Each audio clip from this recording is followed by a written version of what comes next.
Hi, on the screen in front of you, you can see some comics that use grammar.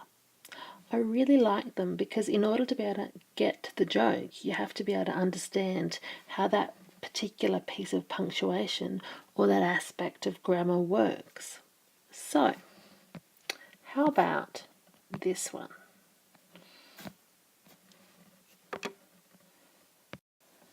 Take a look.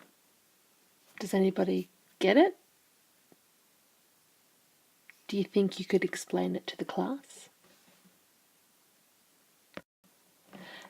Today's mini lesson is on the use of colons, and hopefully by the end of this clip you will be able to understand it if you see a joke like this again. Okay, colons are used at the end of clauses to introduce information that expands on or explains the information in a clause. Now, if you've forgotten what a clause is, don't worry, you're in luck, because on the next slide I'm going to explain that, just in case you've forgotten. Colons may also be used to introduce lists, subheadings, and block quotations. And after I've given you a little reminder about clauses, I'm going to give you some examples so you can see colons in action. Okay, so here's a little bit on clauses, just in case you need a reminder. So, a clause is a group of words that contains a subject and a verb. Okay? There are two types of clauses. We have our main clauses, and they're also called independent clauses. An example of a main clause is, this class is amazing. The second type of clause is called a subordinate clause, and subordinate clauses can also be called dependent clauses because they depend on something else in order to exist. A subordinate clause contains a verb, but it is not able to stand alone. The meaning of a subordinate clause is completed by the main clause. So, an example of a subordinate clause can be seen in this sentence here.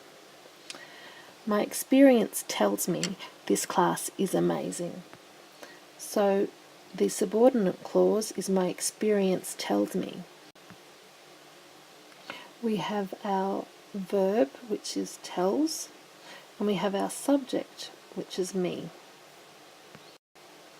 Our subordinate clause, my experience tells me, would not make any sense without our main clause, this class is amazing. But our main clause, this class is amazing, would make sense without anything else. That's why it's the main clause. So hopefully this particular slide has taught you what exactly a clause is, and if you get stuck later on, come back to this and read it again, listen to it again.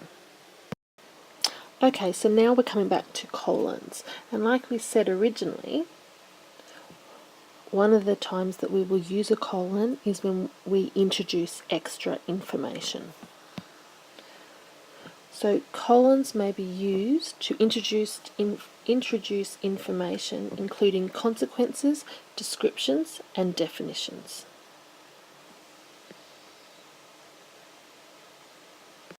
The example I want you to have a look at is down here. Scientists once believed that recovery from brain injury was impossible. There's our semicolon. Once brain cells died, function was impaired forever.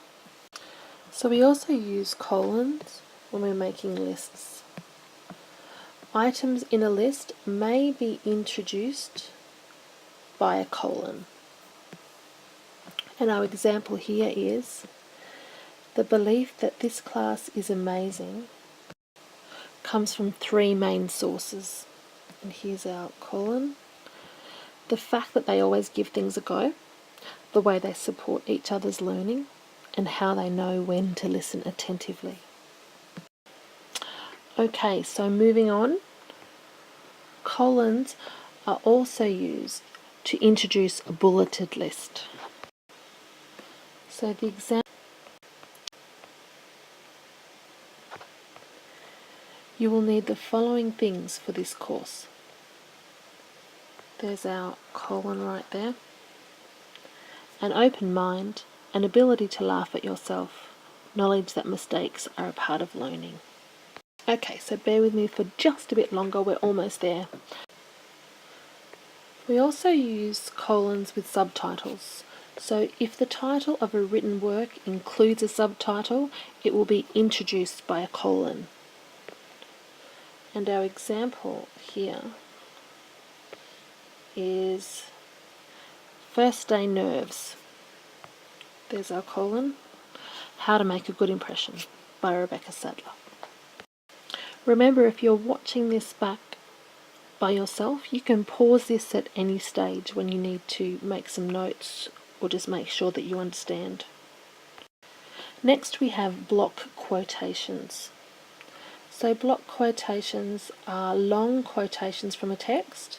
They're usually more than 30 words that are indented, and they're often smaller in type. So our example here reads, in her latest best-selling self-help book, Rebecca Sadler gives some advice on how to survive your first day at high school. And as you can see, we have indented, we have our colon, and we have smaller text for our block quotations. The most important thing is to always look confident, even if you are not. Showing you how scared you are will inevitably end badly. Unfortunately, I have no advice for high school students. This guide is meant for teachers only. So we've come to the end of our mini lesson on how to use colons. I hope it's been of some help for you, and I hope that you can look back on it and use it as you need to. So let's look back again at our comic that was on our first page. And we had our exclamation mark saying, I can't believe I went out with a colon. I was just another item on his list.